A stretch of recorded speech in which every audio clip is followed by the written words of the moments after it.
ಎಲ್ರಿಗೂ ನಮಸ್ಕಾರ. Hi, welcome back to my YouTube channel. ಎಲ್ಲರೂ ಹೆಂಗದ್ರಿ? ಎಲ್ಲರೂ ಆರಾಮದಿರಲ್ಲ? ನಾನು ಆರಾಮದೀನಿ ನೋಡ್ರಿ. ಇವತ್ತಿನ ಲಾಗಿಗೆ ಸ್ವಾಗತ ಸುಸ್ವಾಗತ. ನಾವು ನಿನ್ನೆಯ ಒಂದು ತರಗತಿಯೊಳಗೆ ಏನು ತಿಳ್ಕೊಂಡಿದ್ವಿ ಅಂದರೆ ಜೀವಕ್ರಿಯೆಗಳು ತಿಳ್ಕೊಂಡಿದ್ವಿ. ಜೀವಕ್ರಿಯೆ ಎಂದರೇನು, ಯಾವುದನ್ನು ಜೀವಕ್ರಿಯೆ ಅಂತ ಕರಿಬೇಕು, ಜೀವಕ್ರಿಯೆ ಅಂತಂದ್ರೆ ಯಾವುಗಳನ್ನ ನಾವು ಪರಿಗಣಿಸ್ಬೇಕು, ಸ್ವಪೋಷಕಗಳು ಪರಪೋಷಕಗಳು ಎಂದರೇನು, ಮತ್ತು ಸ್ವಪೋಷಕಗಳು ತಮ್ಮ ಆಹಾರವನ್ನ ತಾವು ಹೇಗೆ ತಯಾರಿಸ್ಕೋತಾವು ಅಂತಂದು ನಿನ್ನೆಯ ಒಂದು ವಿಡಿಯೋದೊಳಗೆ ನೋಡಿದ್ವಿ. ಸೊ ಇವತ್ತಿನ ಒಂದು ವಿಡಿಯೋದೊಳಗೆ ಪರಪೋಷಕಗಳೆಂದರೇನು, ಪರಪೋಷಕಗಳು ತಮ್ಮ ಆಹಾರವನ್ನ ಯಾವ ರೀತಿ ತಯಾರಿಸ್ಕೊಳ್ತಾವು, ಬೇರೆ ಒಂದು ಜೀವಿಯ ಮೇಲೆ ಅವಲಂಬನೆ ಯಾವ ರೀತಿ ಆಗ್ತಾವು ಅನ್ನೋದನ್ನ ಈ ಒಂದು ತರಗತಿಯಲ್ಲಿ ನೋಡೋಣ. ಸೊ ಪರಪೋಷಕಗಳಂದ್ರೇನು? ಯಾವ ಜೀವಿಗಳು ತಮ್ಮ ಆಹಾರಕ್ಕಾಗಿ ಇನ್ನೊಂದು ಜೀವಿಯ ಮೇಲೆ, ಬೇರೆಯೊಂದು ಜೀವಿಯ ಮೇಲೆ ಅವಲಂಬನೆಯಾಗಿರುವುದನ್ನು ನಾವು ಪರಪೋಷಕಗಳಂತ ಕರಿತೀವಿ. ಪರಪೋಷಕಗಳು ಯಾವುವು ಒಂದು ಪೋಷಣೆಯನ್ನು ಪಡಿತಾವು, ಅಂತಹ ಪೋಷಣೆಯನ್ನ ಪರಪೋಷಣೆ ಅಂತ ಕರಿತೀವಿ. ಸೊ ಇಲ್ಲಿ ಪರಪೋಷಕಗಳು ಅಂತ ಬಂದಾಗ ಉದಾಹರಣೆ ಮಾನವರು, ಪ್ರಾಣಿಗಳು ಅಂತ ಬರ್ತೀವಿ. ಸೊ ಮಾನವರು ತಮ್ಮ ಆಹಾರವನ್ನ ತಾವೇ ತಯಾರಿಸ್ಕೊಳ್ಳಿಕ್ಕೆ ಸಾಧ್ಯನಾ? ನೀವು ಅನ್ಕೋಬಹುದು, ನಾವು ಅಡುಗೆ ಮಾಡ್ತೀವಲ್ರಿ, ನಾವೇ ತಯಾರಿಸ್ಕೊಳ್ತೀವಲ್ರಿ ಅಂತ. ಅಡುಗೆ ತಯಾರಿಸ್ಕೊಳ್ಳೋದಲ್ಲ, ಈ ಅಡುಗೆಗೆ ಏನೇನು ಬಳಸ್ತೀವಲ್ಲ ಇಂಗ್ರೀಡಿಯೆಂಟ್ಸ್, ಈ ಬೇಳೆ ಆಯಿತು ಅಥವಾ ಏನೋ ಒಂದು ಇಂಗ್ರೀಡಿಯೆಂಟ್ಸ್ ತಗೊಳ್ಳೋಣ, ಕಡಲೆಬೇಳೆ ಅಥವಾ ಅಕ್ಕಿ, ಇದೆಲ್ಲವೂ ಕೂಡ ಮಾನವರು ತಯಾರು ಮಾಡ್ತಾರ? ಇಲ್ಲ. ಸೊ ಹಂಗಿತ್ತಂದ್ರೆ ಎಲ್ಲಿಂದ ಬರುತ್ತಿದೆಯಲ್ಲ? ಸಸ್ಯಗಳಿಂದ. ಹೌದು, ಸಸ್ಯಗಳಿಂದ ಏನು ಮಾಡ್ತೀವಿ ಅಂದರೆ, ಸಸ್ಯಗಳನ್ನು ನಾವು ಪ್ರತಿಯೊಂದು ಸಸ್ಯಗಳ ಮೇಲೆ ಅವಲಂಬನೆಯಾಗಿದೆ. ಮಾಂಸಗಳ ಮೇಲೂ ಕೂಡ, ಒಂದು ಪ್ರಾಣಿಗಳ ಮೇಲೂ ಕೂಡ ಅವಲಂಬನೆಯಾಗಿದೆ. ಯಾವುದಕ್ಕೋಸ್ಕರ? ಮಾಂಸಕ್ಕೋಸ್ಕರ. ಆದರೆ 100ರಲ್ಲಿ 99% ಜನ ಸಸ್ಯಾಹಾರಿಗಳನ್ನು ನಾವು ನೋಡ್ತೀವಿ. ದಿನನಿತ್ಯ ಜೀವನದಲ್ಲಿ ನಾವು ಸೇವಿಸುವಂಥ ಆಹಾರವು ಕೂಡ ಸಸ್ಯಾಹಾರಿ ಆಗಿರುತ್ತ. ಇಲ್ಲಿ ಸಸ್ಯವನ್ನೇ ನಾವು ಆಧಾರವಾಗಿ ಇಟ್ಕೊಂಡು ನಮ್ಮ ಆಹಾರವನ್ನ ನಾವು ಏನ್ ಮಾಡ್ತೀವಿ ಅಂದ್ರೆ ಸೇವನೆ ಮಾಡ್ತೀವಿ. ಇಲ್ಲಿ ನಾವು ಸೇವನೆ ಮಾಡಿರುವಂತ ಆಹಾರ ಬೇರೆಯೊಂದು ಜೀವಿಯದ್ದಲ್ಲ, ಈ ಬೇರೆಯೊಂದು ಜೀವಿಯ ಮೇಲೆ ನಾವು ಅವಲಂಬಿತರು. ಹಂಗಾಗಿ ನಮ್ಮನ್ನ ನಾವು ಪರಪೋಷಕಗಳು ಅಂತ ಕರ್ಕೋಬಹುದು. ಈ ಪರಪೋಷಕಗಳು ಏನ್ ಮಾಡ್ತಾವು? ಸಂಕೀರ್ಣವಾದಂತಹ ಒಂದು ಆಹಾರದ ಜಾಲವನ್ನ ಹೊಂದಿದ. ಈ ಪರಪೋಷಕಗಳು ಆಹಾರವನ್ನ ಹೊರಗಿನಿಂದ ಏನ್ ಸೇವಿಸ್ತಾವಲ್ಲ, ಅದು ಒಳಗಡೆ ನಡೆಯುವಂತಹ ಕ್ರಿಯೆಯನ್ನು ನಾವು ಜೀರ್ಣಕ್ರಿಯೆ ಅಂತ ಕರಿತೀವಿ ಅಥವಾ ಪಚನ ಕ್ರಿಯೆ ಅಂತ ಕರಿತೀವಿ. ಜೀರ್ಣಕ್ರಿಯೆ ಅಂದರೇನು? ಮಾನವನ ಜೀರ್ಣಾಂಗ ವ್ಯೂಹದ ಚಿತ್ರವನ್ನ ನೋಡಿದಿರಿ ನೀವು? ಸೊ ಇಲ್ಲಿ ಹಾಕ್ತೀನಿ ನೋಡ್ರಿ. ಇದು ಮಾನವನ ಜೀರ್ಣಾಂಗ ವ್ಯೂಹ. ಮಾನವನ ಜೀರ್ಣಾಂಗ ವ್ಯೂಹವು ಬಾಯಿ, ಅನ್ನನಾಳ, ಜಠರ, ಯಕೃತ್, ಸಣ್ಣ ಕರಳು, ಮೆದೋಜೀರಕ ಗ್ರಂಥಿ, ದೊಡ್ಡ ಕರಳು ಮತ್ತು ಗುದದ್ವಾರ, ಇಷ್ಟು ಭಾಗಗಳನ್ನು ಒಳಗೊಂಡೈತಿ. ಇಲ್ಲಿ ಮನುಷ್ಯನಲ್ಲಿ ಆಹಾರ ಏನು ಸೇವನೆ ಆಗ್ತದಲ್ಲ, ಅದು ಸಂಕೀರ್ಣವಾದಂತಹ ಆಹಾರದ ಕಣಗಳನ್ನು ಒಳಗೊಂಡಿರ್ತೈತಿ. ಸಂಕೀರ್ಣವಾದ ಆಹಾರದ ಕಣಗಳನ್ನ ಸಣ್ಣ ಸಣ್ಣ ಕಣಗಳಾಗಿ ವಿಭಜನೆ ಮಾಡುವ ಕ್ರಿಯೆಯನ್ನ ನಾವು ಜೀರ್ಣಕ್ರಿಯೆ ಅಂತ ಕರಿತೀವಿ ಅಥವಾ ಪಚನ ಕ್ರಿಯೆ ಅಂತ ಕರಿತೀವಿ. ಈ ಜೀರ್ಣಕ್ರಿಯೆ ಮಾನವರಲ್ಲಿ ಯಾವ ರೀತಿ ಸ್ಟಾರ್ಟ್ ಆಗ್ತದ ಮತ್ತು ಮಾನವರಲ್ಲಿ ನಾವು ಸೇವಿಸುವಂತ ಆಹಾರ ಯಾವ ರೀತಿ ವಿಭಜನೆ ಆಗ್ತದ ಅಂತಂದು ಈ ಒಂದು ತರಗತಿಯೊಳಗ ನೋಡೋಣ. ಮಾನವನ ಜೀರ್ಣಾಂಗ ವ್ಯೂಹದ ಮೊದಲನೆಯ ಭಾಗ ಬಾಯಿ. ಅಂದ್ರೆ ನಾವು ಆಹಾರವನ್ನ ಬಾಯಿಯಿಂದ ಸೇವಿಸ್ತೀವಿ. ಈ ಬಾಯಿಯಿಂದ ಸೇವಿಸುತ್ತಿರ್ಬೇಕಾದ್ರೆ ಹಲ್ಲುಗಳ ಸಹಾಯದಿಂದ ನಾವು ಸೇವಿಸಿದಂತ ಆಹಾರವನ್ನ ಸಣ್ಣ ಸಣ್ಣ ಕಣಗಳಾಗಿ ಏನಂತಂದ್ರೆ ಅಗಿತೀವಿ. ಈ 32 ಹಲ್ಲುಗಳು ಏನಾಗ್ತಾವ ಅಂದ್ರೆ ಕೋರೆ ಹಲ್ಲು, ಬಾಚೆ ಹಲ್ಲು, ಈ ಹಲ್ಲುಗಳ ಸಹಾಯದಿಂದ ಸಂಕೀರ್ಣವಾದ ಆಹಾರವನ್ನ ಸಣ್ಣ ಸಣ್ಣ ಕಣಗಳಾಗಿ ವಿಭಜನೆ ಮಾಡ್ತೀವಿ. ನಾವು ಹಲ್ಲಲ್ಲಿ ಅರ್ಧಕ್ಕಷ್ಟು ನಾವು ಜೀರ್ಣ ಮಾಡಿದಾಗ ಬರೀ ಘನ ವಸ್ತು ನುಂಗ್ಲಿಕ್ಕೆ ಸಾಧ್ಯನಾ? ಸೊ ಅದರ ಜೊತೆಗೆ ಏನಾಗಬೇಕು? ಒಂದು ದ್ರವ ವಸ್ತು ಬೇಕೇ ಬೇಕು. ಹಾಗಾಗಿ ನಾವು ಸೇವಿಸಿರುವಂಥ ಆಹಾರ ಘನರೂಪದಲ್ಲಿದ್ದು ಈ ಘನರೂಪದ ಆಹಾರ ಒಳಗಡೆ ಹೋಗಲಿಕ್ಕೆ ಅನ್ನನಾಳದ ಮೂಲಕ ಹೋಗಲಿಕ್ಕೆ ಸ್ವಲ್ಪ ತ್ರಾಸಾಗ್ಬೋದು. ಹಾಗಾಗಿ ನಮ್ಮ ಬಾಯಿಯಲ್ಲಿರುವ ನಾಲಿಗೆ, ಈ ನಾಲಿಗೆ ಏನು ಮಾಡ್ತದ ಅಂದರೆ ರಸವನ್ನು ಉತ್ಪತ್ತಿ ಮಾಡ್ತದ. ಈ ರಸ ಏನಂತ ಕರಿತೀವಿ ನಾವು? ಲಾಲಾರಸ ಅಂತ ಕರಿತೀವಿ. ಈ ಲಾಲಾರಸ ನಾವು ತಿಂದಿರುವಂಥ ಆಹಾರ ಏನು ಅಗಿತಿರ್ತೀವಲ್ಲ ಆ ಆಹಾರದೊಂದಿಗೆ ಈ ರಸ ಮಿಶ್ರಣವಾಗಿ ಆಹಾರವು ಘನದಲ್ಲಿರುವುದು ಸಂಪೂರ್ಣವಾಗಿ ದ್ರವ ಸ್ಥಿತಿಗೆ ಬರುವುದಿಲ್ಲ.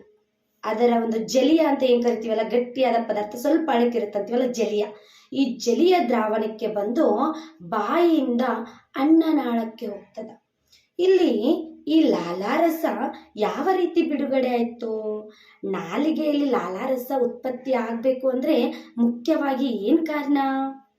ಸೊ ನಾಲಿಗೆಯಲ್ಲಿ ಲಾಲಾರಸ ಉತ್ಪತ್ತಿಯಾಗಲು ಅಮೈಲೇಸ್ ಎಂಬ ಕಿಣ್ವ ಕಾರಣ ಆಗ್ತದ. ಈ ಅಮೈಲೇಸ್ ಎಂಬ ಕಿಣ್ವ ಸ್ರವಿಕೆಯಾಗಿ, ಲಾಲಾರಸದಿಂದ ಸ್ರವಿಕೆಯಾಗಿ ಈ ಅಮೈಲೇಸ್ ಏನಾಗ್ತದೆ ಅಂದರೆ ಕಿಣ್ವಗಳು ಆಹಾರದೊಂದಿಗೆ ಮಿಶ್ರಣವಾಗಿ ಮುಂದೆ ಆಹಾರ ಮುಂದೆ ಸಾಗಾಣಿಕೆ ಆಗಲಿಕ್ಕೆ ಸಹಾಯ ಮಾಡ್ತದ. ಹಾಗಿದ್ರೆ ಲಾಲಾರಸದ ಪಾತ್ರವೇನು? ನಮ್ಮ ದೇಹದಲ್ಲಿ ಲಾಲಾರಸದ ಅಥವಾ ನಮ್ಮ ಬಾಯಿಯಲ್ಲಿರುವಂಥ ನಾಲಿಗೆಯಲ್ಲಿ ಲಾಲಾರಸ ಉತ್ಪತ್ತಿ ಆಗ್ತದಲ್ಲ, ಇದರ ಒಂದು ಪ್ರಾಮುಖ್ಯತೆ ಏನು? ಸೊ ಈ ಲಾಲಾರಸವು ಗ್ರಂಥಿಗಳನ್ನು ಹೊಂದಿದ್ದು, ಲಾಲಾರಸದ ಗ್ರಂಥಿಗಳು ಏನು ಮಾಡ್ತಾವೆ ಅಂದರೆ ಒಂದಿಷ್ಟು ರಸಗಳನ್ನು ಸ್ರವಿಕೆ ಮಾಡ್ತಾವೆ. ಅದರಲ್ಲಿ ಮೊದಲನೆಯದು ಅಮೈಲೇಸ್ ಕಿಣ್ವವನ್ನು ಸ್ರವಿಕೆ ಮಾಡುವುದು. ಈ ಅಮೈಲೇಸ್ ಎಂಬ ಕಿಣ್ವ ಈ ಅಮೈಲೇಸ್ ಎಂಬ ಕಿಣ್ವ ಪಿಷ್ಟವನ್ನು ಸಕ್ಕರೆಯಾಗಿ ಪರಿವರ್ತನೆ ಆಗ್ತದ. ಪಿಷ್ಟ ಎಲ್ಲಾದ್ರೂ ಕೇಳಿರ್ಬೇಕಲ್ಲ, ಸ್ವಪೋಷಕಗಳಲ್ಲಿ ಕಾರ್ಬೋಹೈಡ್ರೇಟ್ ಪಿಷ್ಟದ ರೂಪದಲ್ಲಿ ಸಂಗ್ರಹಣೆ ಆಗುತ್ತಂತ ಹೇಳಿದೆ ನಾನು. ಅದೇ ರೀತಿ ನಮ್ಮ ದೇಹದಲ್ಲಿರುವ ಆಹಾರ ಪಿಷ್ಟದ ರೂಪದಲ್ಲಿದ್ದು ಈ ಪಿಷ್ಟವು ದೊಡ್ಡ ಕಣಗಳಾಗಿದ್ದು ಸಕ್ಕರೆಯ ರೂಪದಲ್ಲಿ ವಿಂಗಡಣೆ ಆಗ್ತದ. ಈ ಅಮೈಲೇಸ್ ಕಿಣ್ವ ಪಿಷ್ಟವನ್ನು ಸಕ್ಕರೆಯಾಗಿ ಪರಿವರ್ತನೆ ಮಾಡಲು ಸಹಾಯಕ ಆಗೈತಿ. ಮತ್ತು ಈ ಅಮೈಲೇಸ್ ಅಥವಾ ಲಾಲಾರಸದ ಗ್ರಂಥಿಗಳು ಆಹಾರವನ್ನು ನಯಗೊಳಿಸಲು ಅಂದರೆ ಸಣ್ಣದಾಗಿ ವಿಂಗಡಣೆ ಮಾಡಲು ಏನು ಮಾಡ್ತಾವೆ ಅಂದರೆ ಸಹಾಯ ಮಾಡ್ತಾವು. ಹಾಗಿದ್ರೆ ಈ ಲಾಲಾರಸದ ಜೊತೆಗೆ ಆಹಾರ, ನಾವು ಸೇವಿಸಿರುವಂಥ ಆಹಾರ ಬೆರೆತು ಎಲ್ಲಿಗೆ ಹೋಗ್ತದ? ಅದು ಮುಂದುಗಡೆ ಹೋಗ್ತದ. ಹಾಗಿದ್ರೆ ಬಾಯಿಯಿಂದ ಮುಂದುಗಡೆ ಬರುವಂತಹ ಒಂದು ಭಾಗ ಯಾವುದು, ಅಂಗ ಯಾವುದು ಹಂಗಿತ್ತಂದ್ರೆ ಅನ್ನನಾಳ. ಅನ್ನನಾಳ ಹೆಸರಿನಲ್ಲೇ ಐತಿ. ಅನ್ನ ಅಂದರೆ ಒಂದು ನಾವು ತಿನ್ನುವಂಥ ಅನ್ನ ಹಾದು ಹೋಗುವ ಒಂದು ನಾಳ. ಅಂದರೆ ಒಂದು ಪೈಪಿನ ಆಕಾರದಲ್ಲಿರುವಂತಹ ಉದ್ದನೆಯ ಕೊಳವೆಯ ಆಕಾರದಲ್ಲಿರುವಂತಹದ್ದು ಅಂತ ಅರ್ಥ. ಇಲ್ಲಿ ಅನ್ನನಾಳಕ್ಕೆ ಹೋಗಬೇಕಾದ್ರೆ ಈ ಆಹಾರ ಲಯಬದ್ಧವಾಗಿ ಸಂಕುಚನಗೊಳಿಸುತ್ತಾ, ಸಂಕುಚನ ಏನಾಗಿರ್ತೈತಿ ಅಂದರೆ ಒಂದೇ ರೀತಿಯಾಗಿರ್ತದ, ಇಳಿಮುಖವಾಗಿರ್ತೈತಿ. ಸೊ ಇಲ್ಲಿ ಆಹಾರ ಅನ್ನನಾಳದ ಮೂಲಕ ಹೋಗ್ತಿರ್ಬೇಕಾದ್ರೆ ಈ ಅನ್ನನಾಳಕ್ಕೆ ಏನಾಗಬೇಕು ಅಂದರೆ ಮುಂದಕ್ಕೆ ತಳ್ಳಲ್ಪಡ್ತೈತಿ. ಇವು ಯಾವ ತಳ್ತಾವು? ಅನ್ನನಾಳದಲ್ಲಿ ಸ್ನಾಯುಗಳು ಈ ಆಹಾರವನ್ನು, ನಾವು ಸೇವಿಸಿರುವಂಥ ಆಹಾರವನ್ನು ಏನು ಮಾಡ್ತದೆ ಅಂದರೆ ಅನ್ನನಾಳಕ್ಕೆ ತಳ್ಳಲ್ಪಡ್ತಾವು. ಈ ಸ್ನಾಯುಗಳು ಲಯಬದ್ಧವಾಗಿ ಸಂಕುಚನೆಗೆ ಒಳಗಾಗ್ತವು. ಈ ಒಂದು ಕ್ರಿಯೆಯನ್ನು ನಾವು ಪರಿಕ್ರಮಣ ಸಂಕುಚನ ಅಂತ ಕರಿತೀವಿ. ಸೊ ಈ ಒಂದು ಲಯಬದ್ಧವಾಗಿರುವಂತಹ ಸ್ನಾಯುಗಳ ಸಂಕುಚನವನ್ನು ನಾವು ಪರಿಕ್ರಮಣ ಸಂಕುಚನ ಚಲನೆಗಳು ಅಂತ ಹೇಳ್ತೀವಿ. ಸೊ ಇದರಿಂದ ಏನಾಗ್ತದ? ಆಹಾರ ಬಾಯಿಯಿಂದ ಅನ್ನನಾಳದ ಮೂಲಕ ಹೋಗ್ತದ. ಅನ್ನನಾಳದ ಮೂಲಕ ಹೋಗಿ ಯಾವುದನ್ನು ಸೇರ್ತದ? ಮುಂದೆ ಬರುವುದು ಜಠರ. ಜಠರ ಅಂದರೆ ಹೊಟ್ಟೆ. ಸೊ ಈ ಜಠರಕ್ಕೆ ಯಾವಾಗ ಆಹಾರ ಪ್ರವೇಶ ಆಗ್ತದ, ಅನ್ನನಾಳದ ಮೂಲಕ ಆಹಾರ ಪ್ರವೇಶ ಆಗ್ತದ, ಆ ಒಂದು ಸಮಯದಲ್ಲಿ ಜಠರವು ಹಿಗ್ಗುತ್ತದೆ. ತನ್ನ ಒಂದು ಸೈಜಲ್ಲಿ ಏನಾಗ್ತದ ಅಂದರೆ ಹಿಗ್ತದ. ಇಲ್ಲಿ ಜಠರದಲ್ಲೂ ಕೂಡ ರಸಗಳು ಉತ್ಪತ್ತಿ ಆಗ್ತವು. ಈ ಜಠರದ ರಸಗಳು ಜಠರದ ರಸಗಳು ಉತ್ಪತ್ತಿಯಾಗಲಿಕ್ಕೆ ಕಾರಣ ಜಠರದಲ್ಲಿರುವಂತಹ ಗ್ರಂಥಿಗಳು. ಸೊ ಜಠರದಲ್ಲಿರುವಂತಹ ಗ್ರಂಥಿಗಳು ರಸವನ್ನು ಉತ್ಪತ್ತಿ ಮಾಡ್ತಾವು. ಈ ರಸಗಳು ಹೈಡ್ರೋಕ್ಲೋರಿಕ್ ಆಮ್ಲ HCl ಅಂತ ಏನ್ ಕರಿತೀವಿ, ಹೈಡ್ರೋಕ್ಲೋರಿಕ್ ಆಮ್ಲ, ಪೆಪ್ಸಿನ್ ಮತ್ತು ಲೋಳೆಯನ್ನ ತಮ್ಮಲ್ಲಿ ಒಳಗೊಂಡಿರ್ತಾವು. ಅಂದ್ರೆ ಆ ಅಂಶದಿಂದ ಈ ಜಠರದ ಗ್ರಂಥಿಗಳು ಜಠರದ ರಸವನ್ನ ಸ್ರವಿಕೆ ಮಾಡ್ತಾವು. ಸೊ ಇಲ್ಲಿ ನಿಮ್ಗೊಂದು ಡೌಟ್ ಬರ್ಬೋದು, ಏನಂತ, HCl ಅಂದ್ರೆ ಹೈಡ್ರೋಕ್ಲೋರಿಕ್ ಆಸಿಡ್ ಅಂತ ಕರಿತೀವಿ. ಆಸಿಡು ಮಖಕ್ಕೆ ಉಗ್ಗಿದ್ರ ಸುಡ್ತೈತಲ್ರಿ, ಮತ್ತು ನಮ್ಮ ಹೊಟ್ಟೆ ಒಳಗೈತಲ್ಲ ಹೆಂಗ್ರಿ, ನಮ್ಮ ಹೊಟ್ಟೆ ಸುಡಲ್ಲನ್ರಿ? ಯಾಕಿರ್ಬೇಕು? ಪಚನ ಕ್ರಿಯೆಯಲ್ಲಿ, ಜೀರ್ಣಕ್ರಿಯೆಯಲ್ಲಿ ಹಂಗಿತ್ತಂದ್ರೆ ಹೈಡ್ರೋಕ್ಲೋರಿಕ್ ಆಮ್ಲದ ಪ್ರಾಮುಖ್ಯತೆ ಏನು? ಸೊ ಹೈಡ್ರೋಕ್ಲೋರಿಕ್ ಆಮ್ಲ ಯಾಕೆ ಇರಬೇಕು ನಮ್ಮ ಹೊಟ್ಟೆ ಒಳಗೆ? ಸೊ ನಾ ಯಾಕೆ ಇರಬೇಕು ಅಂತ ನೆಕ್ಸ್ಟ್ ಹೇಳ್ತೀನಿ, ನಿಮ್ಗೆ ಹೇಳ್ತಿರ್ಬೇಕು ನೀವು. ಅಂತಂದ್ರೆ ಏನಂದ್ರೆ ಒಂದು ಸ್ವಲ್ಪ ಎಸಿಡಿಟಿ ಆಗೈತಿ ಅಂತ ಹೇಳ್ತಿರ್ತೀರಿ. ಎಸಿಡಿಟಿ ಆಗೈತಿ, ಖಾರ ಡೇಗ್ ಬರಾತವು, ಉರಿ ಡೇಗ್ ಬರಾತವು ಅಂತ ಫೀಲ್ ಆಗೈತಿ ಅನ್ಕೋತೀನಿ. ಸೊ ಇದು ಎದಕ್ಕೆ ಕಾರಣ? ಸೊ ಇದು ಏನು ಮಾಡ್ತದ ಅಂದರೆ ಉರಿ ಸ್ಟಾರ್ಟ್ ಆದಾಗ ಆಮ್ಲೀಯತೆ ಜಾಸ್ತಿ ಆಗಿರ್ತೈತಿ. ಈ ಆಮ್ಲೀಯತೆಯನ್ನು ಕಡಿಮೆಗೊಳಿಸ್ಲಿಕ್ಕೆ ನಾವೇನು ಕುಡಿತೀವಿ? ಈನೋ ಕುಡಿತಿರ್ತೀವಿ. ಈನೋ ಯಾಕೆ ಕುಡಿತೀವಿ? ಅಥವಾ ಏನು ಮಾಡ್ತೀವಿ ಅಂದರೆ ಅಡುಗೆ ಸೋಡಾವನ್ನು ಹಾಕ್ಕೊಂಡು, ನಿಂಬೆಯನ್ನು ಹಾಕ್ಕೊಂಡು ಕುಡಿತೀವಿ. ಯಾಕೆ ಕುಡಿಬೇಕು? ಸೊ ಯಾಕಂದರೆ ಸೋಡಾ ಅಂತ ಕರಿತೀವಿ, ಸೋಡಾ ಪುಡಿ ಅಥವಾ ಅಡಿಗೆ ಸೋಡಾ ಅಂತ ಏನು ಕರಿತೀವಿ. ಈ ಅಡಿಗೆ ಸೋಡಾ ಆಯಿತು, ಈನೋದಲ್ಲಿ ಆ ಪ್ರತ್ಯಾಮ್ಲೀಯ ಗುಣ ಇರ್ತದ. ಈ ಪ್ರತ್ಯಾಮ್ಲೀಯ ಗುಣ ಏನು ಮಾಡ್ತದ ಅಂದರೆ ಆಮ್ಲೀಯತೆಯನ್ನು ತಟಸ್ಥಗೊಳಿಸ್ತದ. ಆಮ್ಲದ ಪ್ರಮಾಣವನ್ನು ತಟಸ್ಥಗೊಳಿಸಿ ಏನು ಮಾಡ್ತದ ಅಂದರೆ ಎದೆ ಉರಿಯೋದು ಅಥವಾ ಉಬ್ಬುವುದು ಅಥವಾ ಡೇಗ್ ಬರೋದು ಅದನ್ನೆಲ್ಲ ಕಂಟ್ರೋಲ್ ಮಾಡ್ತದ. ಇನ್ನು ಈ ಹೈಡ್ರೋಕ್ಲೋರಿಕ್ ಆಮ್ಲದ ಪ್ರಾಮುಖ್ಯತೆ ಏನು ಅಂತಂದ್ರೆ ಜಠರ ಗ್ರಂಥಿ ಏನ್ ಮಾಡ್ತದ ಅಂದ್ರೆ ಜಠರದ ರಸವನ್ನ ಸ್ರವಿಕೆ ಮಾಡ್ತದ ಅಂತ ಹೇಳಿದ್ದೆ ನಾನು. ಆ ಜಠರದ ರಸದಲ್ಲಿ HCl ಹೈಡ್ರೋಕ್ಲೋರಿಕ್ ಆಮ್ಲ, ಪೆಪ್ಸಿನ್ ಮತ್ತೆ ಲೋಳೆ ಅಂತ ಹೇಳಿದ್ದೆ. ಈ ಪೆಪ್ಸಿನ್ ಕಿಣ್ವ ಏನಾಗಬೇಕು ಅಂದ್ರೆ ಆಕ್ಟಿವ್ ಆಗಬೇಕು ಅಂದ್ರೆ ಪೆಪ್ಸಿನ್ ಕಿಣ್ವ ತನ್ನದೇ ಆದಂತಹ ಒಂದು ಕೆಲಸವನ್ನ ಉತ್ತೇಜಿಸಬೇಕಂದ್ರೆ ಈ ಒಂದು ಹೈಡ್ರೋಕ್ಲೋರಿಕ್ ಆಮ್ಲದ ಮಾಧ್ಯಮದ ಅವಶ್ಯಕತೆ ಜಾಸ್ತಿ ಐತಿ. ಆ ಪೆಪ್ಸಿನ್ ಕಿಣ್ವ ವರ್ಕ್ ಆಗಬೇಕು ಅಂದರೆ, ಆಕ್ಟಿವ್ ಆಗಬೇಕು ಅಂದರೆ ಆಮ್ಲದ ಒಂದು ಪ್ರಮಾಣ, ಆಮ್ಲದ ಮಾಧ್ಯಮ ಬೇಕಾಗಿರುತ್ತಾ. ಹಾಗಾಗಿ ಹೈಡ್ರೋಕ್ಲೋರಿಕ್ ಆಮ್ಲ ಆ ಒಂದು ಸಮಯದಲ್ಲಿ ಆಮ್ಲದ ಮಾಧ್ಯಮವಾಗಿ ವರ್ತನೆ ಮಾಡ್ತದ. ಸೊ ಇಲ್ಲಿ ಏನು ಮಾಡ್ತದ ಅಂದರೆ ಪೆಪ್ಸಿನ್ ಕಿಣ್ವ ಉತ್ತೇಜಿಸಲು ಕಾರಣ ಆಗ್ತದ. ಜೊತೆಗೆ ನಾವು ತಿಂದಿರುವಂಥ ಆಹಾರ, ನಾವು ಸೇವನೆ ಮಾಡಿರುವಂಥ ಆಹಾರದಲ್ಲಿ ಯಾವುದಾದರೂ ಹಾನಿಕಾರಕ ಸೂಕ್ಷ್ಮ ಜೀವಿಗಳು ಕಂಡು ಬಂದರೆ ಅವುಗಳನ್ನು ನಾಶ ಮಾಡ್ತದ.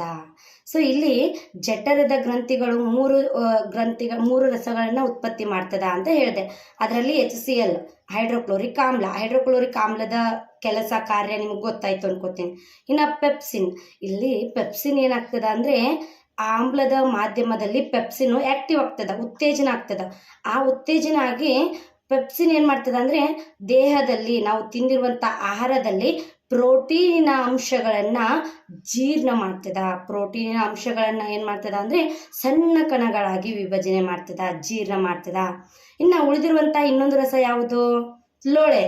ಈ ಲೋಳೆ ರಸ ಏನ್ ಮಾಡ್ತದ ಅಂದ್ರೆ ಜಠರದ ಗೋಡೆಗಳನ್ನ ರಕ್ಷಣೆ ಮಾಡ್ತದ. ಯಾವುದರಿಂದ? ನಮ್ಮ ದೇಹದಲ್ಲಿ ಆಮ್ಲದ ಮಾಧ್ಯಮ ಉಂಟಾದಾಗ ಆ ಆಮ್ಲದಿಂದ. ಸೊ ಇಲ್ಲಿ ಲೋಳೆ ಏನಿರ್ತದ ಅಲ್ಲ, ಅದು ಆ ಜಠರದ ಗೋಡೆಗಳನ್ನ ರಕ್ಷಿಸುತ್ತಾ. ಯಾವುದರಿಂದ? ಆಮ್ಲದಿಂದ. ಸೊ ಆಮ್ಲೀಯತೆ ಜಾಸ್ತಿ ಆದಾಗ ಆ ಜಠರದ ಗೋಡೆಗಳ ಏನಾಗ್ತಾವ ಅಂದ್ರೆ ಆ ಜಠರದ ಗೋಡೆಗಳ ಮೇಲೆ ಪರಿಣಾಮ ಬೀರಬಹುದು. ಹಾಗಾಗಿ ಜಠರದ ಗೋಡೆಗಳಲ್ಲಿ ಆಮ್ಲದ ಮಾಧ್ಯಮವನ್ನು ರಕ್ಷಿಸಲಿಕ್ಕೆ ಲೋಳೆ ಐತಿ. ಇಲ್ಲಿ ಜಠರದಲ್ಲಿ ಏನಾಯ್ತು ಅಂದ್ರೆ ಪೆಪ್ಸಿನ್ ಎಂಬ ಕಿಣ್ವದ ಸಹಾಯದಿಂದ ಏನಾಯ್ತು? ಪ್ರೋಟೀನು ಜೀರ್ಣಕ್ರಿಯೆ ಆಯ್ತು.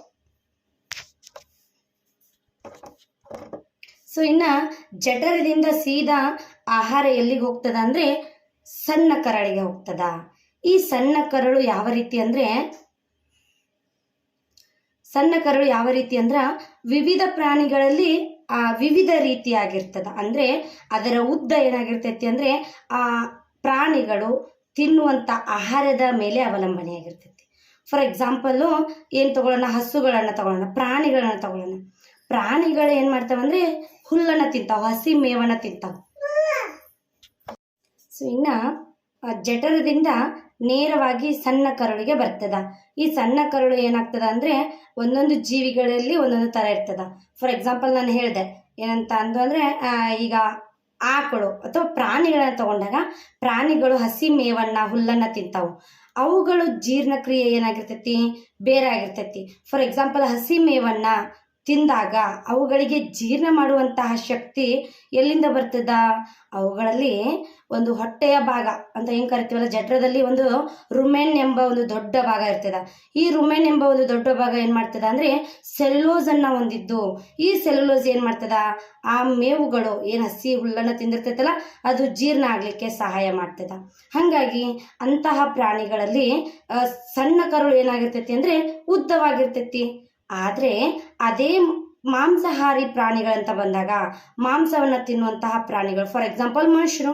ಇಲ್ಲಿ ಮನುಷ್ಯರಲ್ಲಿ ಮಾಂಸಾಹಾರಿ ತಿನ್ನಲಿಕ್ಕೆ ಮಾಂಸ ಏನೈತಿಲ್ಲ ಜೀರ್ಣ ಆಗಲಿಕ್ಕೆ ದೊಡ್ಡದಾದ ಕರಳು ಬೇಕಾಗಿಲ್ಲ, ಒಂದು ಗಿಡ್ಡವಾದ ಕರಳು ಬೇಕು. ಗಿಡ್ಡ ಕರಳು ಸಾಕು. ಯಾಕಂದ್ರೆ ಅಲ್ಲಿ ಜೀರ್ಣಕ್ರಿಯೆ ಏನಾಗಿರ್ತೈತಿ ಅಂದರೆ ಸರಳವಾಗಿರ್ತೈತಿ. ಸೊ ಈ ರೀತಿ ಸಣ್ಣ ಕರಳು ಯಾವಾಗ್ಲೂ ಪ್ರಾಣಿಗಳ ಮೇಲೆ, ಅವುಗಳ ಅವಲಂಬನೆಯ ಮೇಲೆ ಅದರ ಉದ್ದ ಅವಲಂಬನೆ ಆಗ್ತದ. ಸೊ ಹಾಗಾಗಿ ಸಣ್ಣ ಕರಳು ದೇಹದಲ್ಲಿ ಒಂದು ದೊಡ್ಡ ಅಂಗವಾಗಿದ್ದು, ದೊಡ್ಡ ಭಾಗವಾಗಿದ್ದು, ಇಲ್ಲಿ ಕಾರ್ಬೋಹೈಡ್ರೇಟ್, ಪ್ರೋಟೀನ್ ಮತ್ತು ಕೊಬ್ಬುಗಳು ಸಂಪೂರ್ಣವಾಗಿ ಜೀರ್ಣವಾಗುವಂತಹ ಸ್ಥಳವಾಗೈತಿ. ನಿಮ್ಗೆ ಕ್ವಶನ್ ಬರ್ಬೋದು, ಯಾವ ಒಂದು ಜೀರ್ಣಾಂಗ ವ್ಯೂಹದ ಯಾವ ಭಾಗವು ಆಹಾರದ ಎಲ್ಲ ಘಟಕಗಳನ್ನು ಸಂಪೂರ್ಣವಾಗಿ ಜೀರ್ಣಿಸುವುದು ಅಂತ ಕೇಳಬಹುದು. ಅಥವಾ ಕಾರ್ಬೋಹೈಡ್ರೇಟ್, ಪ್ರೋಟೀನ್ ಮತ್ತು ಕೊಬ್ಬು ಸಂಪೂರ್ಣವಾಗಿ ಜೀರ್ಣಿಸುವ ಅಂಗ ಯಾವುದು, ಜೀರ್ಣಿಸುವ ಒಂದು ಸ್ಥಳ ಯಾವುದು ಅಂತ ಕೇಳಿದಾಗ ಸಣ್ಣ ಕರಳು. ಸಣ್ಣ ಕರಳಿನಲ್ಲಿ 3 ರೀತಿಯ ಘಟಕಗಳು, 3 ರೀತಿಯ ಘಟಕಾಂಶಗಳು ಸಂಪೂರ್ಣವಾಗಿ ಏನಾಗ್ತಾವಂದರೆ ಜೀರ್ಣ ಆಗ್ತೈತಿ. ಅದೇ ರೀತಿ ಸಣ್ಣ ಕರಳು ಕೂಡ 2 ರೀತಿಯ ಗ್ರಂಥಿಗಳನ್ನು ಸ್ರವಿಕೆ ಮಾಡ್ತದ. ಒಂದು ಮೆದೋಜೀರಕ ಗ್ರಂಥಿ, ಇನ್ನೊಂದು ಯಕೃತ್. ಇಲ್ಲಿ ಮೆದೋಜೀರಕ ಗ್ರಂಥಿ ಏನು ಮಾಡ್ತದ ಅಂದರೆ ಮೆದೋಜೀರಕ ರಸವನ್ನು ಸ್ರವಿಕೆ ಮಾಡಿದರೆ, ಯಕೃತ್ ಏನು ಮಾಡ್ತದ ಅಂದರೆ ಯಕೃತ್ ದೇಹದ ಒಂದು ದೊಡ್ಡ ಭಾಗ. ನಮ್ಮ ದೇಹದೊಳಗೆ ನಮ್ಮ ಇಡೀ ಜೀರ್ಣಾಂಗ ವ್ಯೂಹ ಅಂತ ತಗೊಂಡಾಗ ದೊಡ್ಡ ಭಾಗ ಅಂದರೆ ಅದು ಯಕೃತ್ ಅಂತ ಹೇಳ್ಬಹುದು. ಈ ಯಕೃತ್ ಏನು ಮಾಡ್ತದ ಅಂತಂದರೆ ಪಿತ್ತರಸವನ್ನು ಸ್ರವಿಕೆ ಮಾಡ್ತದ. ಮೆದೋಜೀರಕ ಗ್ರಂಥಿ ಮೆದೋಜೀರಕ ರಸವನ್ನು ಸ್ರವಿಕೆ ಮಾಡಿದರೆ ಯಕೃತ್ ಏನು ಮಾಡ್ತದ, ಪಿತ್ತರಸವನ್ನ ಸ್ರವಿಕೆ ಮಾಡ್ತದ. ಸೊ ಇಲ್ಲಿ ಯಕೃತ್ ಏನ್ ಮಾಡ್ತದ, ಪಿತ್ತರಸವನ್ನ ಸ್ರವಿಕೆ ಮಾಡ್ತದ. ಈ ಪಿತ್ತರಸ ಯಾವುದಕ್ಕೆ ಸಹಾಯ ಆಗ್ತದ? ಸೊ ಈ ಪಿತ್ತರಸ ಮೆದೋಜೀರಕ ಗ್ರಂಥಿ ಅಲ್ಲಿ. ಸೊ ಇಲ್ಲಿ ಪಿತ್ತರಸದ ಕೆಲಸವೇನು ಅಂತಂದ್ರೆ, ಯಕೃತ್ ಸ್ರವಿಕೆ ಮಾಡುವಂತಹ ಪಿತ್ತರಸವು ಜಠರದಲ್ಲಿ ಆಮ್ಲೀಯತೆಯಾಗಿತ್ತಲ್ಲ, ಜಠರದಲ್ಲಿ ಆಮ್ಲದ ಮಾಧ್ಯಮ ಉಂಟಾಗಿತ್ತಲ್ಲ, ಆ ಆಮ್ಲದ ಮಾಧ್ಯಮವನ್ನ ಕ್ಷಾರೀಯಗೊಳಿಸಲು ಸಹಾಯ ಮಾಡ್ತದ. ಯಾಕೆ ಕ್ಷಾರೀಯಗೊಳಿಸ್ಬೇಕು? ಯಾಕಂದ್ರೆ ಮೆದೋಜೀರಕ ಗ್ರಂಥಿ ಮೆದೋಜೀರಕ ರಸವನ್ನ ಸ್ರವಿಕೆ ಮಾಡಿರ್ತದಲ್ಲ, ಆ ಮೆದೋಜೀರಕ ರಸ ಆಕ್ಟಿವ್ ಆಗಬೇಕು ಅಂದ್ರೆ ಮೆದೋಜೀರಕ ರಸ ಕಿಣ್ವಗಳನ್ನು ಪರಿವರ್ತನೆ ಮಾಡಬೇಕು ಅಂದರೆ ಕಿಣ್ವಗಳನ್ನು ಆಕ್ಟಿವ್ ಮಾಡಬೇಕು, ಪ್ರತಿವರ್ತನೆ ಮಾಡಬೇಕು ಅಂದರೆ ಕ್ಷಾರೀಯ ಮಾಧ್ಯಮ ಅವಶ್ಯಕತೆ ಐತಿ. ಆದ್ದರಿಂದ ಪಿತ್ತರಸ ಏನು ಮಾಡ್ತದ ಅಂದರೆ ಯಕೃತ್ನಿಂದ ಸ್ರವಿಕೆ ಆಗ್ತದ. ಸೊ ಅದೇ ರೀತಿ ಪಿತ್ತರಸದಲ್ಲಿನ ಲವಣಗಳು ಏನು ಮಾಡ್ತಾವಂದ್ರೆ ಕೊಬ್ಬಿನ ಒಂದು ದೊಡ್ಡ ಅಣುಗಳನ್ನು ಹೊಂದಿರ್ತಾವೆ, ಕಣಗಳನ್ನು. ಆ ಕೊಬ್ಬಿನ ದೊಡ್ಡ ಕಣಗಳನ್ನು ಚಿಕ್ಕದಾಗಿ ವಿಭಜನೆ ಮಾಡ್ತದ. ಮತ್ತು ಮೆದೋಜೀರಕ ಗ್ರಂಥಿ ಮೆದೋಜೀರಕ ರಸವನ್ನ ಸ್ರವಿಕೆ ಮಾಡಿರ್ತದಲ್ಲ, ಈ ಮೆದೋಜೀರಕ ರಸ ಈ ಮೆದೋಜೀರಕ ರಸ ಪ್ರೋಟೀನ್ ಅನ್ನ ಜೀರ್ಣಿಸಲು ಟ್ರಿಪ್ಸಿನ್ ಎಂಬ ಕಿಣ್ವವನ್ನ ಸ್ರವಿಕೆ ಮಾಡ್ತದ. ಸೊ ಪ್ರೋಟೀನ್ ಅನ್ನ ಜೀರ್ಣಿಸುವುದು ಪೆಪ್ಸಿನ್ ಅಂತ ಕೇಳಿದ್ರಿ. ಜಠರದಲ್ಲಿ ಪ್ರೋಟೀನ್ ಅನ್ನ ಸಣ್ಣ ಕಣಗಳಾಗಿ ವಿಭಜನೆ ಮಾಡುವುದು ಯಾವುದು? ಪೆಪ್ಸಿನ್. ಆದರೆ ಪ್ರೋಟೀನಿನ ಸಂಪೂರ್ಣವಾಗಿ ವಿಭಜನೆ ಮಾಡುವಂತಹ ಕಿಣ್ವ ಟ್ರಿಪ್ಸಿನ್. ಈ ಟ್ರಿಪ್ಸಿನ್ ಅನ್ನ ಮೆದೋಜೀರಕ ಗ್ರಂಥಿ ಸ್ರವಿಕೆ ಮಾಡ್ತದ. ಮೆದೋಜೀರಕ ರಸವನ್ನ ಸ್ರವಿಕೆ ಮಾಡ್ತದ. ಈ ಮೆದೋಜೀರಕ ರಸ ಟ್ರಿಪ್ಸಿನ್ ಎಂಬ ಕಿಣ್ವವನ್ನ ಹುಟ್ಟಾಕಿ ಟ್ರಿಪ್ಸಿನ್ ಎಂಬ ಕಿಣ್ವದ ಸಹಾಯದಿಂದ ಪ್ರೋಟೀನ್ ಅನ್ನ ಕಂಪ್ಲೀಟ್ ವಿಭಜನೆ ಮಾಡ್ತದ. ಸೊ ಈ ಮೆದೋಜೀರಕ ಗ್ರಂಥಿ ಏನ್ ಮಾಡ್ತದ ಅಂದ್ರೆ ಮೆದೋಜೀರಕ ರಸವನ್ನ ಸ್ರವಿಕೆ ಮಾಡಿ ಈ ಮೆದೋಜೀರಕ ರಸವು ಏನ್ ಮಾಡ್ತದ? ಪ್ರೋಟೀನ್ ಅನ್ನ ಜೀರ್ಣಿಸುತ್ತಾ. ಪ್ರೋಟೀನ್ ಅನ್ನ ಜೀರ್ಣಿಸಲು ಟ್ರಿಪ್ಸಿನ್ ಎಂಬ ಕಿಣ್ವವನ್ನ ಸ್ರವಿಕೆ ಮಾಡ್ತದ. ಜೊತೆಗೆ ಕೊಬ್ಬುಗಳು ಏನಿದ್ವಲ್ಲ ಅಣುಗಳು, ಈ ಕೊಬ್ಬುಗಳ ಅಣುಗಳನ್ನ ಜೀರ್ಣಿಸಲು ಎಮುಲ್ಸೀಕರಣದ ಮೂಲಕ ಲೈಪೇಸ್ ಎಂಬ ಕಿಣ್ವವನ್ನ ಸಹಾಯ ಮಾಡ್ತದ. ಲೈಪೇಸ್ ಎಂಬ ಕಿಣ್ವವನ್ನ ಹೊಂದಿರ್ತದ. ಈ ಲೈಪೇಸ್ ಎಂಬ ಕಿಣ್ವ ಕೊಬ್ಬುಗಳನ್ನ ಏನಾಗ್ತದ? ಸಣ್ಣ ಸಣ್ಣ ಕಣಗಳಾಗಿ ವಿಂಗಡಣೆ ಮಾಡಲಿಕ್ಕೆ ಸಹಾಯ ಆಗ್ತದ. ಇನ್ನ ಮುಂದೆ ಬರುವಂತಹ ಒಂದು ಭಾಗ ಅಂತಂದ್ರೆ ಮುಂದೆ ಬರುವಂತಹದ್ದು ಸಣ್ಣ ಕರಳು. ಟೋಟಲ್ ಸಣ್ಣ ಕರಳಿನಲ್ಲಿ ಸಣ್ಣ ಕರಳು ಕೂಡ ಸಣ್ಣ ಕರುಳಿನ ರಸವನ್ನ ಸ್ರವಿಕೆ ಮಾಡ್ತದ. ಈ ಸಣ್ಣ ಕರುಳಿನ ರಸ ಅಂತಿಮವಾಗಿ ಎಲ್ಲಾ ಕಿಣ್ವಗಳನ್ನ, ಯಾವ ಕಿಣ್ವ ಬಂದು ಸಣ್ಣ ಕರಳಿನಲ್ಲಿ? ಟ್ರಿಪ್ಸಿನ್ ಬಂತು, ಮತ್ತ ಲೈಪೇಸ್ ಎಂಬ ಕಿಣ್ವ ಬಂತು. ಈ ಎರಡು ಕಿಣ್ವಗಳನ್ನ ಮತ್ತು ಮೆದೋಜೀರಕ ರಸ, ಪಿತ್ತರಸ ಬಂತು. ಈ ಎಲ್ಲವನ್ನ ಸಣ್ಣ ಕರುಳಿನ ರಸದಲ್ಲಿ ಅಂತಿಮವಾಗಿ ಹೊಂದಿಕೊಂಡು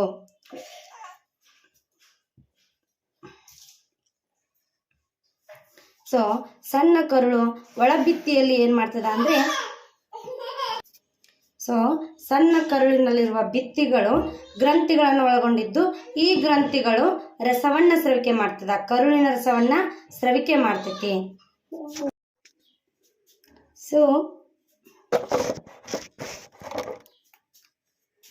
ಇದರಲ್ಲಿ ಅಂತಿಮವಾಗಿ ಎಲ್ಲಾ ಕಿಣ್ವಗಳು ಏನಾಗ್ತಾವು ಅಂತ ಅಂದ್ರೆ ಸಂಪೂರ್ಣವಾಗಿ ಜೀರ್ಣ ಆಗ್ತಾವು. ಫಾರ್ ಎಕ್ಸಾಂಪಲ್ ಪ್ರೋಟೀನ್ ಇತ್ತು. ಈ ಪ್ರೋಟೀನ್ ಏನಾಗ್ತದ ಅಂದ್ರೆ ಸಕ್ಕರೆಯಾಗಿ ಪರಿವರ್ತನೆ ಆಗ್ತದ. ಕೊಬ್ಬುಗಳು ಗ್ಲಿಸರಾಲ್ ಆಗಿ ಪರಿವರ್ತನೆ ಆಗ್ತಾವು. ಅಂತಿಮವಾಗಿ ಪ್ರೋಟೀನ್ಗಳು ಏನಾಗ್ತಾವ ಅಂದ್ರೆ ಅಮೈನೋ ಆಮ್ಲವಾಗಿ ಪರಿವರ್ತನೆ ಆಗ್ತಾವು. ಕೊಬ್ಬುಗಳು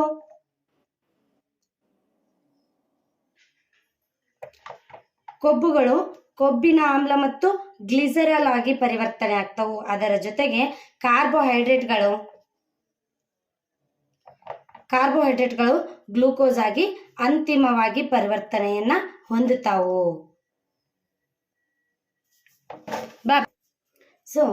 ಸಣ್ಣ ಕರುಳು ಏನಾಗ್ತದ ಅಂದ್ರೆ ಒಂದು ಸ್ಪೆಷಲ್ ಆಗಿರುವಂತಹ ರಚನೆಯನ್ನ ಹೊಂದಿರ್ತದ. ಸಣ್ಣ ಕರುಳಿನ ಒಳಗೋಡೆಗಳು ಏನಾಗಿರ್ತಾವ ಅಂದ್ರೆ ಸಾಕಷ್ಟು ಸಾವಿರ ಅಥವಾ 100,000ರಷ್ಟು ಬೆರಳಿನಂತಹ ರಚನೆಗಳನ್ನ ಹೊಂದಿರ್ತಾವು. ಈ ಬೆರಳಿನಂತಹ ರಚನೆಗಳನ್ನ ನಾವು ವಿಲ್ಲೈಗಳು ಅಂತ ಕರಿತೀವಿ. ಈ ವಿಲ್ಲೈಗಳು ಏನ್ ಮಾಡ್ತಾವ ಅಂದ್ರೆ ಸಣ್ಣ ಕರುಳಿನಲ್ಲಿ ಜೀರ್ಣವಾಗಿರುವಂತಹ ಆಹಾರದಲ್ಲಿ ಏನಾಗ್ತದ ಅಂದ್ರೆ ಆಹಾರವನ್ನ ಹೀರ್ಕೊಳ್ತದ. ಸಣ್ಣ ಕರುಳಿನಲ್ಲಿ ಸಂಪೂರ್ಣವಾಗಿ ಜೀರ್ಣವಾಗಿರುವಂತಹ ಆಹಾರವನ್ನ ಏನ್ ಮಾಡ್ತದ ಅಂದ್ರೆ ಹೀರಿಕೊಳ್ಳಲು ತನ್ನದೇ ಆದಂತಹ ಮೇಲ್ಮೈ ಪ್ರದೇಶವನ್ನ ಸೃಷ್ಟಿ ಮಾಡ್ತದ. ಜೊತೆಗೆ ಇದು ಆಕ್ಸಿಜನ್ ಅಥವಾ ರಕ್ತವು ಇಲ್ಲಿ ಏನಾಗಿರ್ತೈತಿ ಅಂದ್ರ ಸಮೃದ್ಧವಾಗಿರ್ತೈತಿ. ಈ ಒಂದು ವಿಲ್ಲೈಗಳ ಮೂಲಕ ಆಹಾರ ಏನು ಹೀರಿಕೊಂಡು ಪ್ರತಿಯೊಂದು ಭಾಗಕ್ಕೂ ರಕ್ತದ ಮೂಲಕ ಕಳಿಸುತ್ತಾ. ಅಂದ್ರೆ ಏನು, ಆ ಪ್ರೋಟೀನ್ಗಳು ಏನಾಗ್ತಾವ ಅಂದ್ರೆ ಅಮೈನೋ ಆಮ್ಲಗಳಾಗಿ,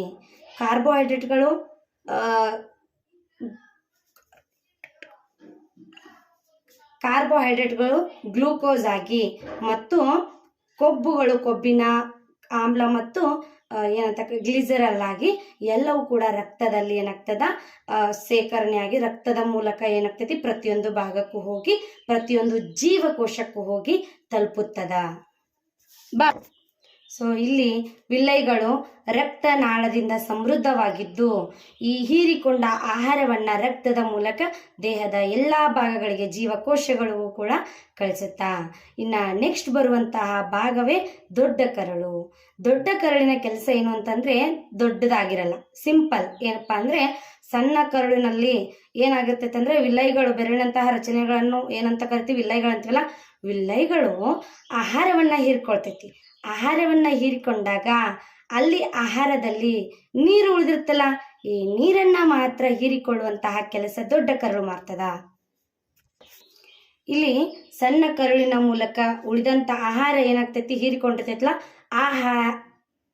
ಆ ಆಹಾರದಲ್ಲಿ ನೀರನ್ನ ಮಾತ್ರ ಹೀರಿಕೊಂಡು ಉಳಿದಂತಹ ಪಚನವಾಗದಂತಹ ಒಂದು ಆಹಾರವನ್ನ ಗುದದ್ವಾರದ ಮೂಲಕ ಹೊರಹಾಕುತ್ತಾ. ಇದು ಮಾನವರಲ್ಲಿ ಪೋಷಣೆ, ಇದು ಮಾನವರಲ್ಲಿ ಕಂಡುಬರುವಂತಹ ಪೋಷಣೆ. ಒಟ್ಟಾಗಿ ಹೇಳಬೇಕು ಅಂದ್ರೆ ಮಾನವರ ಪೋಷಣೆಯು ಜೀರ್ಣಕ್ರಿಯೆಯ ಮೂಲಕ ನಡೆಯುತ್ತದೆ. ನಮ್ಮ ಒಂದು ದೇಹದಲ್ಲಿ ಜೀರ್ಣಾಂಗ ವ್ಯೂಹ ಐತಿ. ಈ ಜೀರ್ಣಾಂಗ ವ್ಯೂಹ ಬಾಯಿ, ಅನ್ನನಾಳ, ಜಠರ, ಮೆದೋಜೀರಕ ಗ್ರಂಥಿ, ಯಕೃತ್, ಸಣ್ಣ ಕರಳು, ದೊಡ್ಡ ಕರಳು ಮತ್ತೆ ಗುದದ್ವಾರ.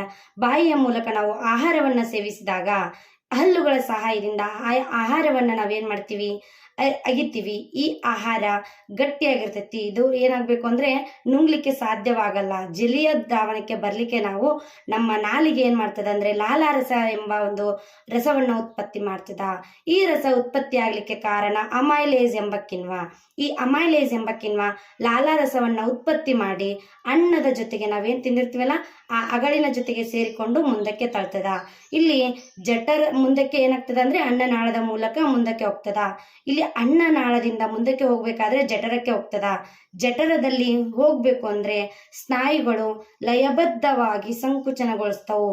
ಇದನ್ನು ನಾವು ಪರಿಕ್ರಮಣ ಸಂಕುಚನ ಚಲನೆ ಅಂತ ಕರಿತೀವಿ. ಈ ಜಠರದಲ್ಲಿ ಮೂರು ರೀತಿಯ ರಸಗಳು ಸ್ರವಿಕೆ ಆಗ್ತವು. ಒಂದು ಹೈಡ್ರೋಕ್ಲೋರಿಕ್ ಆಮ್ಲ, ಇನ್ನೊಂದು ಪೆಪ್ಸಿನ್ ಮತ್ತು ಲೋಳೆ. ಹೈಡ್ರೋಕ್ಲೋರಿಕ್ ಆಮ್ಲ ಆಮ್ಲದ ಮಾಧ್ಯಮವನ್ನು ಉಂಟು ಮಾಡ್ತದ. ಪೆಪ್ಸಿನ್ ಏನ್ ಮಾಡ್ತದ, ಪ್ರೋಟೀನ್ ಅನ್ನ ಜೀರ್ಣಿಸುತ್ತಾ. ಇನ್ನು ಲೋಳೆ ಆಮ್ಲ ಏನು ಉತ್ಪತ್ತಿ ಆಗಿತ್ತಲ್ಲ ಅಲ್ಲಿ ಆ ಜಠರದ ಗೋಡೆಗಳನ್ನ ಆಮ್ಲದಿಂದ ರಕ್ಷಣೆ ಮಾಡುತ್ತಾ. ಇನ್ನು ಅದಾದ್ಮೇಲೆ ಸಣ್ಣ ಕರುಳಿನಿಂದ ಜಠರದಿಂದ ಏನ್ ಬೇಕು ನಿಮಗ, ಎಲ್ಲೈತಿ ರೊಕ್ಕ, ಎಲ್ಲೈತಿ ದುಡ್ಡು, ಎಲ್ಲೈತಿ, ಎದಕ್ ಬೇಕು ದುಡ್ಡು? ಅಲ್ಲ ದುಡ್ಡು ಯಾಕ್ಬೇಕು ನಿಮ್ಗ, ದುಡ್ಡು ಯಾಕ್ಬೇಕು? ಅಜ್ಜಿ ಕೊಟ್ಟ ಅಂತಲ, ಕಾಶಾಜ್ಜಿ ಎಲ್ಲೈತಿ? ಕಾಶಾಜ್ಜಿ ಕೊಟ್ಟಿದ್ದು ಹೋಗು, ಕಾಶಾಜ್ಜಿ ಕೊಡೋ ಕೊಟ್ಟ ಅಂತ ನೋಡು, ಕಾಶಾಜ್ಜಿ ತಿರ್ಸ್ಕೋ. ಇನ್ನ ಸಣ್ಣ ಕರಳು ಏನಾಗ್ತದ ಅಂತಂದ್ರೆ ತನ್ನದೇ ಆದಂತಹ ವಿವಿಧ ರೀತಿಯ ಸಣ್ಣ ಕರಳು ಇರ್ತದ. ಅಂದ್ರೆ ಉದ್ದ, ಸಣ್ಣ ಕರಳಿನ ಉದ್ದ ಬೇರೆ ಬೇರೆ ಇರ್ತದ. ಆ ಪ್ರಾಣಿಗಳ ಮೇಲೆ ಅವಲಂಬನೆ ಆಗಿರ್ತೈತಿ. ಸೊ ಆ ಪ್ರಾಣಿಗಳ ಮೇಲೆ ಅವಲಂಬನೆ ಆಗಿರ್ತೈತಿ. ಸೊ ಅದೇ ರೀತಿ ಇಲ್ಲೂ ಕೂಡ ಎರಡು ಗ್ರಂಥಿಗಳು ಸ್ರವಿಕೆ ಆಗ್ತಾವು. ಒಂದು ಮೆದೋಜೀರಕ ಗ್ರಂಥಿ, ಇನ್ನೊಂದು ಯಕೃತ್ತು. ಯಕೃತ್ನಿಂದ ಪಿತ್ತ ರಸ ಸ್ರವಿಕೆ ಆಗ್ತದ. ಮೆದೋಜೀರಕ ಗ್ರಂಥಿಯಿಂದ ಮೆದೋಜೀರಕ ರಸ ಸ್ರವಿಕೆ ಆಗ್ತದ. ಈ ಮೆದೋಜೀರಕ ರಸ ಏನ್ ಮಾಡ್ತೈತಿ ಅಂತಂದ್ರೆ ಪ್ರೋಟೀನ್ ಅನ್ನ ಜೀರ್ಣಿಸಲು ಟ್ರಿಪ್ಸಿನ್ ಎಂಬ ಕಿಣ್ವವನ್ನ ಸಹಾಯ ಮಾಡ್ತದ. ಅದೇ ರೀತಿ ಪಿತ್ತರಸ ಏನ್ ಮಾಡ್ತದ ಅಂದ್ರೆ ಕೊಬ್ಬುಗಳನ್ನ ಜೀರ್ಣ ಮಾಡಲು, ಕೊಬ್ಬುಗಳನ್ನ ಸ್ರವಿಕೆ ಮಾಡಲು ಕೊಬ್ಬುಗಳನ್ನ ಜೀರ್ಣ ಮಾಡಲು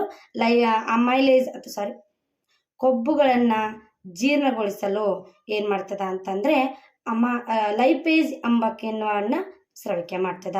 ಇನ್ನು ಸಣ್ಣ ಕರುಳಿನಲ್ಲಿ ಕೊನೆಯದಾಗಿ ಸಣ್ಣ ಕರುಳಿನ ರಸ ಉತ್ಪತ್ತಿ ಆಗ್ತದ.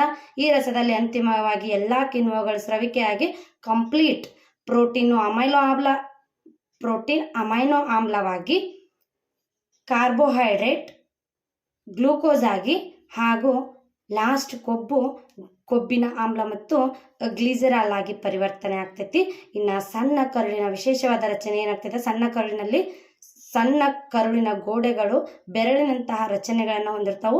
ಇವುಗಳನ್ನ ವಿಲ್ಲೈ ಅಂತ ಕರಿತೀವಿ. ಈ ವಿಲ್ಲೈಗಳು ರಕ್ತನಾಳದ ಸಮೃದ್ಧವಾಗಿರ್ತೈತಿ. ಇಲ್ಲಿ ಆಹಾರವನ್ನ ಹೀರಿಕೊಂಡು ರಕ್ತದ ಮೂಲಕ ಪ್ರತಿಯೊಂದು ದೇಹದ ಭಾಗಗಳಿಗೂ ಕಳಿಸುತ್ತಾ. ಇನ್ನು ಕೊನೆಯದಾಗಿ ದೊಡ್ಡ ಕರಳು ನೀರನ್ನ ಮಾತ್ರ ಹೀರಿಕೊಂಡು ಪಚನವಾಗದಂತ ಆಹಾರವನ್ನ ಗುದದ್ವಾರದ ಮೂಲಕ ಹೊರಹಾಕುತ್ತಾ. ಸೊ ಇಷ್ಟು ಇವತ್ತಿನ ಕ್ಲಾಸ್ ಆಗಿತ್ತು. ಏನಾದರೂ ಡೌಟ್ ಇತ್ತು ಅಂದರೆ ಕಮೆಂಟಲ್ಲಿ ತಿಳಿಸಿ, ಅಥವಾ ಏನಾದರೂ ನಾ ಹೇಳುವಲ್ಲಿ ಮಿಸ್ಟೇಕ್ ಆಗಿತ್ತು ಅಂದರೆ ಅದನ್ನು ಕೂಡ ನಂಗೆ ತಿಳಿಸಿ, ನಾನು ತಿದ್ಕೋತೀನಿ. ಹೋಪ್ ಇವತ್ತಿನ ಈ ವಿಡಿಯೋ ನಿಮ್ಗೆ ಖಂಡಿತ ಯೂಸ್ಫುಲ್ ಆಗುತ್ತಾ ಅನ್ಕೋತೀನಿ. ನೆಕ್ಸ್ಟ್ ವಿಡಿಯೋದೊಂದಿಗೆ ಸಿಗ್ತೀನಿ. ಅಲ್ಲಿವರೆಗೂ ಟೇಕ್ ಕೇರ್. ಬಾಯ್ ಬಾಯ್.